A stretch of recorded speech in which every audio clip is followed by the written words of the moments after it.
තෙරුවන් සරණයි. අද මාගේ පැහැදිලි කිරීම මනුෂ්‍ය ශරීරය පිළිබඳවයි.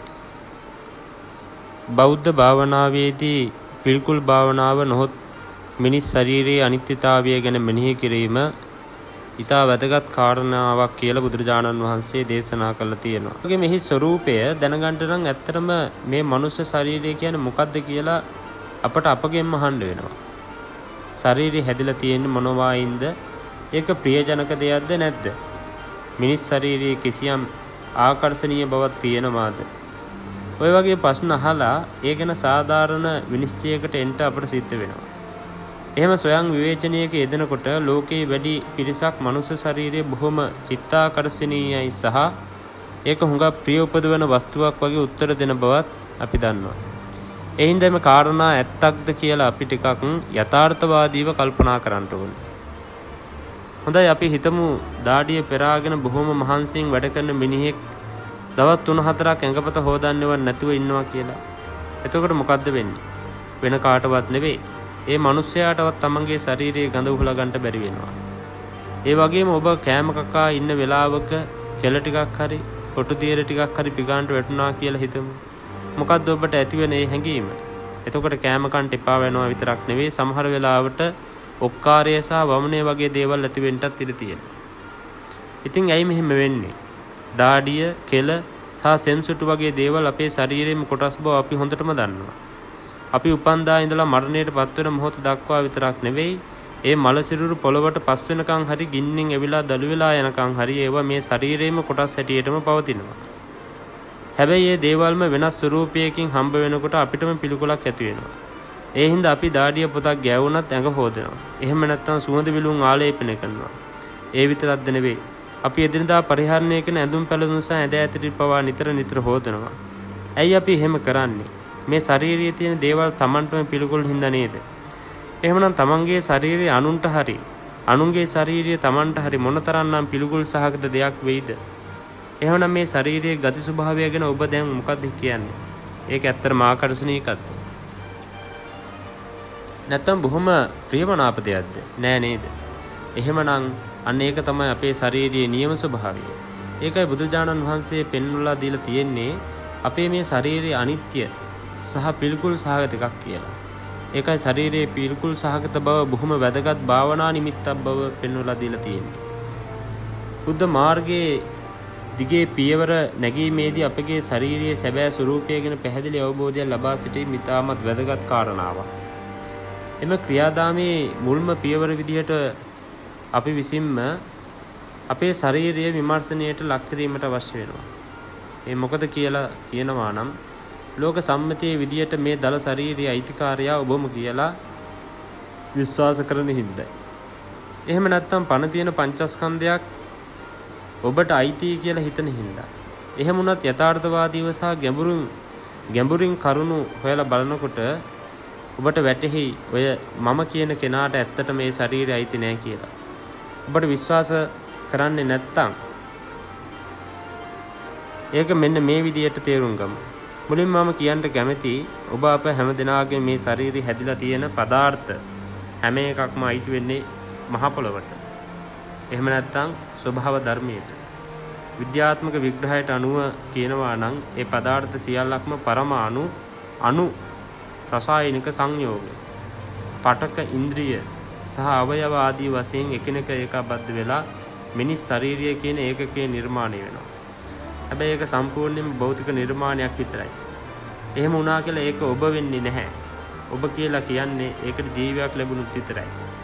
එහෙම නැත්නම් එම භෞතික ශරීරයේ මලමිනියකට සමානයි. වෙනත් විදියකට කියනවා නම් ඒ මව් කුසෙන් ඔබ බිහිවන විට පණ තියෙන සත්වයක විය යුතුයි. ඒ සඳහා කලලිය සෑදීමේ මුල් අවස්ථාවේදීම ඒක සිතත් සමග බද්ධ වෙන්න ඕනේ. එහෙම ඉපදුණු මිනිසයා තමන්ගේ කර්ම ශක්තියට අනුව නොයෙක් විදිහේ දුක් විඳලා ඊට පස්සේ මේ යනවා. කෙනෙක් මිය ගියාට පස්සේම මලමිනිය නොහොත් භෞතික ශරීරය ටිකෙන් ටික කෑලි වලට කැඩෙන්න පටන් ගන්නවා. ඒ කලින් අවස්ථාවේදී ශරීරය නිර්මාණය වුණාට සම්පූර්ණයෙන් ප්‍රතිවෘද්ධ විදියට, ඒ කියන්නේ ඒක අවයව, ඉන්ද්‍රිය, පටක, රසායනික සංයෝග, අණු සහ පරමාණු බවට පත් වෙලා ස්වභාවික පරිසරයටම එකතු වෙනවා. ඊට පස්සේ එම අණු සහ පරමාණු ඉස්සර වෙලා වගේම තවත් භෞතික ශරීරයක් හෝ ශරීර කීපයක් නිර්මාණය කරන්නට දායක වෙනවා. හැබැයි මේ අලුත් ශරීර අනිවාර්යයෙන්ම මිනිසෙක් වෙනවා යයි කියලා කියන්නටත් බෑ. ඒක මිනිසේ සතෙක් හෝ අජීවී ද්‍රව්‍යයක් වෙන්නත් පුළුවන්. ඒකින්ද මේ භෞතික ශරීරය කියලා කියන්නේ අපට අයිති දෙයක් නෙවෙයි කියලා පැහැදිලි වෙනවා. ඒ වගේම අපේ මේ ශරීරය කියන්නේ සිත සිරගත කරලා තියෙන සිරකුටියක් වගේ කියලා කියන්න පුළුවන්. භෞතික ශරීරය තුළ සිරගත වූ සිත හෙවත් මිනිස්යා ඊට පස්සේ බාහිර ලෝකේ Tamanට ඕනෑ විදිහට වෙනස් කරන්න උත්සාහ කරනවා. දැන් උදාහරණ වශයෙන් සඳහන් කළොත් ඔහු එම ශරීරයට ආරක්ෂාව සපයා දීම සඳහා ගෙවල් හදනවා. මිහි මත වෙසෙන වෙනත් විශේෂයක සියලුම සත්වයන් සාධන කූඩු බොහෝ වෙලාවට එක සමාන බව පිටන. ඒත් මිනිසා සම්බන්ධයෙන් ගත්තොත් ඒ தත්ත්වය සම්පූර්ණයෙන් වෙනස්. ඒ කියන්නේ ඔහු නිතරම බලන්නේ අනික් කෙනාට වඩා හොඳයි කියලා හිතන වෙනස් විදිය ගයක් හදන්න. ඒ වගේම තමයි යාන වාහන ඇඳුම් පැළඳුම් කෑම බීම ඔය ආදි වශයෙන් හැම එකක්ම තමන්ගේ රුචිකත්වය අනුවම සිද්ධ කර ගන්නටත් ඒ හැම කෙනාම උත්සාහ දරනවා. මිනිස්සු මේ හැමදේම කරන්නේ භෞතික ශරීරය තෘප්තිමත් කරන්න කියලා ඒකෙන් හොඳට පේනවා. තමන්ට අයිති දෙයක් නොවුනත් මෙම ශරීරය සතුරු කරන්න මිනිස්සු සිදු කරන බොහෝ දේවල් ස්වභාව ධර්මයට එච්චර හිතකර නොවන බවත් අපි දන්නවා. මිනිස්කය භෞතික පදාර්ථ සමූහයක් වුණත් ඒක සිතක් එක්ක සංගත වෙලා තිබෙන විට එහෙම නැත්නම් පණ ඇති කය ඊටම ආවේනික වූ සුවිශේෂී බලයක් ලැබෙනවා. ඒක මනසටත් පාලනය කරන්න බැරි වෙනවා. ඒ හින්දා අප අකමැති වුණත් මේ ශාරීරිය ලෙඩ වෙනවා, වයස්ගත වෙනවා. එහෙම නැත්නම් මහලු වෙනවා. කාටවත් ඒක නවත්තන්න බෑ. පාලනය කරන්න බෑ. ඒ වගේම අවසානයේ සිත කයෙන් වෙන් වුණාම අපට මරණය උරුම වෙනවා. ඒකත් වළක්වන්න බෑ. ඔය කියන මරණය කොයි වෙලාවෙද සිද්ධ වෙයි කියලා අපි කාටවත් කියන්න බෑ. ඒක කෙනෙක් ඉපදුන ගමම්ම හරි එහෙම නැත්නම් අවුරුදු 100කින් හරි වෙන්නත් පුළුවන්. ඉතින් පොළවට අයිති කුණු ශරීරයේ මූලද්‍රව්‍යය අන්තිමේදී ඒකටම එකතු වෙනවා. ඇත්තටම බැලුවොත් අපේ මේ ශරීරයේ ජීවත් වෙන්න පුළුවන් වෙන්නේ බාහිර පරිසරයේ ඒකට සුදුසු තත්ත්වයක් රඳා පවතින තුරු විතරයි. එම බාහිර සාධක අතුරින් වාසය කිරීමට භූමිය, හුස්ම ගැනීමට වාතය, බීමට ජලය, කෑමට ආහාර සහ වෙනත් බොහෝ කරුණු කාරණා නියම තත්ත්වයෙන් ලැබීමත් උවමනාව කරනවා. එහෙම නැති වුණොත් සිත ගතෙන් වෙන් වෙලා යනවා. ඒ කියන්නේ අපි මැරෙනවා. යථාර්ථය එහෙම වුණත් අපි කවුරුත් ඒක පිළිගන්න කැමති නැහැ. ඒ හින්දා හැම කෙනෙක්ම මේක මගේ ශාරීරිය කියන මිත්‍යාවෙ මෙල්ලිලා ඉන්නවා. ඒකට තම තමන්ගේ උරුමයම කියාපානවා. ඒ හින්දා ස්වභාවයෙන්ම ශාරීරියට ඇතිවන දුක් කරදරත් ඒ තමන් කියන කෙනාටම විඳින්න සිද්ධ වෙනවා. එහෙම නැත්නම් ඒවයින් මිදෙන්න නොයෙකුත් ආකාරයට උත්සාහ ගන්නවා. උදාහරණ වශයෙන් කියනවා නම් අපි කවුරුත් ලෙඩ වෙනවාට, කැත වෙනවාට, වයසට යනවාට සහ මැරෙනවාට කැමති නැහැ. ඒ හින්දා නිතරම ඒවයින් වැළකෙන්න උත්සාහ දරනවා. හැබැයි මේ සියලු කාරණා සිද්ධ වෙන්නේ ශරීරය ඇතුලේ තියෙන හිතේ මෙහෙවීමෙන් බව කවුරුත් හිතන්නේ නැහැ. වෙනත් විදිහකට කියනවා නම් මේ ශරීරයට ඇතිවෙන නොයෙකුත් දුක් කරදර වලට මූලික හේතුව සිත බව බොහෝ දෙනෙකුට තේරුම් ගන්න බෑ. එහෙම වුණත් බුද්ධහම උගන්වන හේතුඵල ධර්මයට අනුව කල්පනා කළොත් බොහොම පැහැදිලිව ඒ බව අවබෝධ කරගන්න හැකියාවක් තියෙනවා. ඒ සඳහා අප කළ යුතු හොඳම දේ තමයි භාවනා කිරීම. උදාහරණයක් හැටියට මේ නිමිත්ත අපේ හැම කියලා හිතමු. ඒ අර හැමේ ස්වરૂපයත්, එහි අනිත්‍යභාවයත් අපේ හිත තුළට කාවැදෙනවා. ඊට පස්සේ අපට අයත් නොවන මේ අනිත්‍ය වස්තුවක් කෙරෙහි ලෝභ බැඳීම නිෂ්ඵල දෙයක් කියලා සිත තේරුම් ගන්නවා. විපස්සනා භාවනාව ඊට වඩා හුඟක් සංකීර්ණයි. එහිදී සිදු කරන්නේ යම්කිසි වස්තුතයක් ගැන දිගින් දිගටම සහ ගැඹුරට ප්‍රශ්න කිරීම මගින් සත්‍ය අවබෝධ කරගන්න එකයි. ශරීරයේ ගති ස්වභාවය පිළිබඳ වුණත් ඒක එහෙමයි. උදාහරණයක් විදිහට අපි මිනිසාගේ හැම ගැනම කල්පනා කරමු. එහිදී මිනිස් හැම කියන්නේ මොකද්ද? ඒක හැදිලා තියෙන්නේ කොහොමද? හැමේ සංවිතිය මොකද්ද? ස්නානය කරන්නේ නැතුව හිටියොත් හැමට මොකද වෙන්නේ? හැමෙන් කෑල්ලක් කපලා දැම්මොත් වෙන්නේ මොකද්ද? හැමට යටින් මොනවද තියෙන්නේ? මේ ආදි වශයෙන් ප්‍රශ්න කරගෙන යනකොට නොවැනැත්තාට ඒ ගැන යථාර්ථවාදී දැක්මක් ඇති වෙනවා. ඒක ප්‍රඥාව පහළ කර ගැනීමට විශාල රුකුලක්. මේ ආකාරයටම සම්පූර්ණ ශාරීරිය කියන ඒකකෙ දිහා බලනකොට ඒකේ යථා ස්වરૂපයක් අවබෝධ කරගන්න හැකියාව ලැබෙනවා. ඒ කියන්නේ මේ ශාරීරිය කිසිම වෙලාවක අපට අයිති දෙයක් නොවන බව පසක් කරගන්න හැකියාවක් ලැබෙනවා. ඊට පස්සේ අපිට මේ ශරීරය කියන්නේ මනසේ ප්‍රතිබිම්බයක් විදියට දකින්න පුළුවන්. සමහර විට ඔබට හිතෙන්න පුළුවන් බුද්ධාමීදී මේ තරමට ශරීරයේ දිහා පිළිකුලෙන් යුතුව බලන්නේ ඇයි කියලා. ඒ මොකද කියලා. මිනිස්සු විතරක් නෙවෙයි මේ ලෝකෙන් හැම සත්වයක්ම තමන්ගේ ශරීරයට දක්වන්නේ පුදුමාකාර ඇල්මක් සහ ආදරයක්. ඒ ජීවිතය පිළිබඳ ඇති තණ්හාව නැති කර ගැනීමට අපගේ ශරීරයේ දිහා අසුභවාදීව බැලීම හුඟක් වටිනවා. ඒ මොකද කියනවා නම් ඒ දිහා සුභවාදීව බැලුවොත් ජීවිතය පිළිබඳව තණ්හාව තව තවත් වැඩි වෙනවා මිසක් අඩුවක් වෙන්නේ නැහැ. හැබැයි අනිත් අතට මේ කාරණේදී කිසියම් ගැටලුකාරී තත්වයක්ද මතුවෙනවා. ඒ තමයි අපි සංසාර සාගරයෙන් එතර වෙන අවසාන මොහොත දක්වාම භෞතික ශරීරයේ පැවතීමේ අවශ්‍යතාවය ඇද පැනනගි. ඒ කියන්නේ ශරීරයක් නැතුව මිනිස් සිත හුදකලාව ඉන්න බෑ. ඒ සිත නැතුව අපිට සිතීමට අනුස්මරණය කිරීමට හැකියාවක් ලැබෙන්නේ නැහැ. ඒ හින්දා මනුස්ස ශරීරය කියන්නේ පිළිකුල් සහගත එකක් වුණත් අපගේ අවසාන ඉලක්කය සඳහා යන ගමනේදී ඒකේ පැවැත්මක් අත්‍යවශ්‍ය කාරණාවක් බවට අමතක කරන්න හොඳ නැහැ. සමත භාවනා ක්‍රමයේ ආරම්භයේදීද පෙරදිග රටවල බොහෝ දෙනා පිළිකුල් භාවනාව ප්‍රගුණ කිරීමට වැඩි කැමැත්තක් දක්වන බව පේන්න තියෙනවා. එහිදී තම ශරීරයේ බාහිරව පිහිටන කොටස් වලට අවධානය යොමු කර ක්‍රමයෙන් අනෙක් දේවල් කරා සිත යොමු කරන්නට වෙනවා. බුද්ධාමයට අනුව මිනිස් ශරීරයේ මූලික වශයෙන් කොටස් 32කට වෙන් කර තිබෙනවා. ඒවා අපි හඳුන්වන්නේ දෙතිස් කුණුපයන් හැටියට. මේ ආකාරයෙන් පිළිකුල් භාවනාව ප්‍රගුණ කිරීම මිනිස් සිත තුළ ප්‍රඥාව පහළ කර ගැනීමේ මාර්ගයේ කොටසක්ද වෙනවා. එහෙම වුණත් ඒ ප්‍රඥාව නොවන බව අපි පැහැදිලිව තේරුම් ගන්න ඕනේ. ඒ ආකාරයටම වෙනත් භාවනා ක්‍රම කරාද යොමු වෙමින් දීර්ඝ කාලයක් බවුම් වඩන විට ඔබට ශාරීරික අංගෝපාංග ගැන අමුතු ආකාරයකට බැලීමේ හැකියාවක් ලැබෙනවා. ඒ සත්‍ය අනාවරණය කර ගැනීමට අවශ්‍ය ප්‍රඥාව අවදි කිරීමේ පෙරහුරුවක් වශයෙන්ද සඳහන් කරන්න පුළුවන්.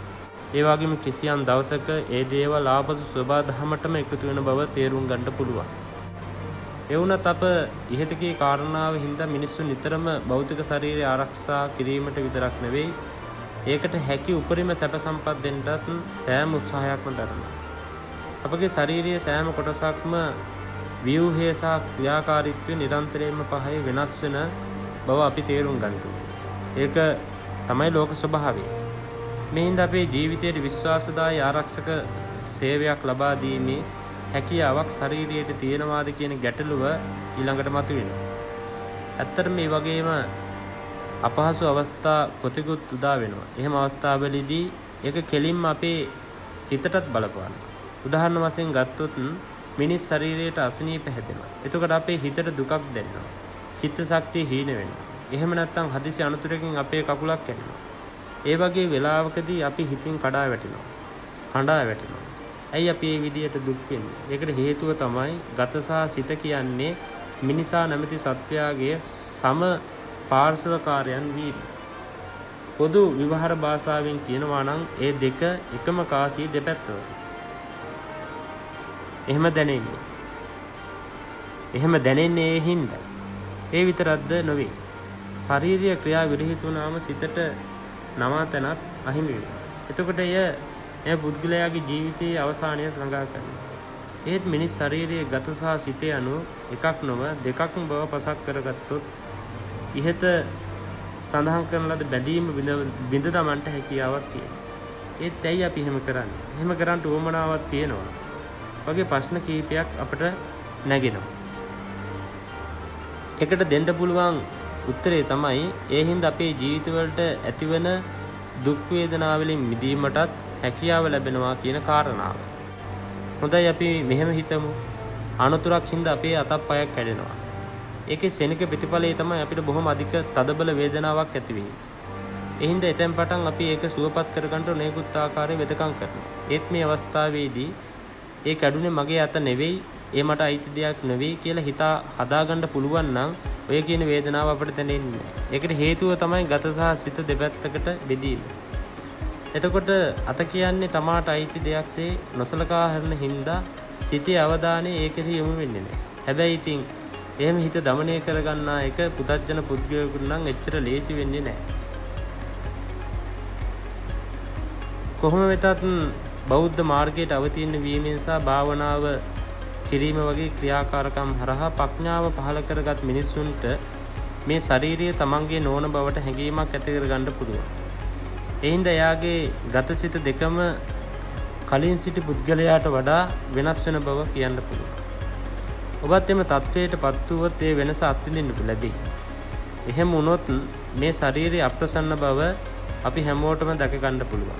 ඒ වගේම යථාර්ථවාදීව බලනකොට අපේ භෞතික ශාරීරිය ස්වභාවික ලෝකයට අයිති දෙයක් මිස අපගේ බූදලයක් නොවන වගේ පැහැදිලිවම පෙනේ.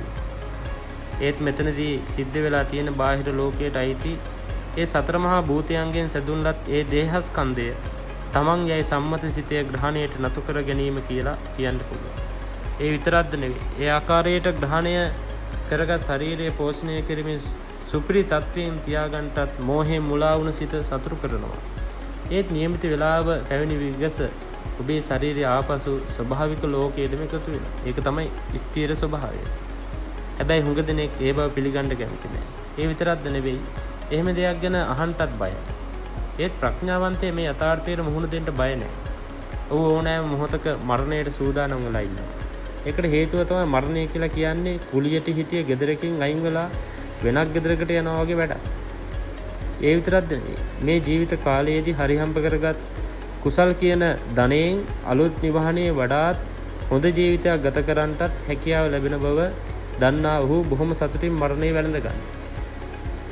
ඒ නිසා අපිත් මරණය කියන ස්වභාවය පිළිබඳව හොඳ අවබෝධයක් ඇති කරගන්නට නම් මූලිකවම මිනිස් ශරීරය පිළිබඳව අවබෝධය පුළුල් කරගන්න ඕනේ. හැම දිනාටම තෙරුවන් සරණයි.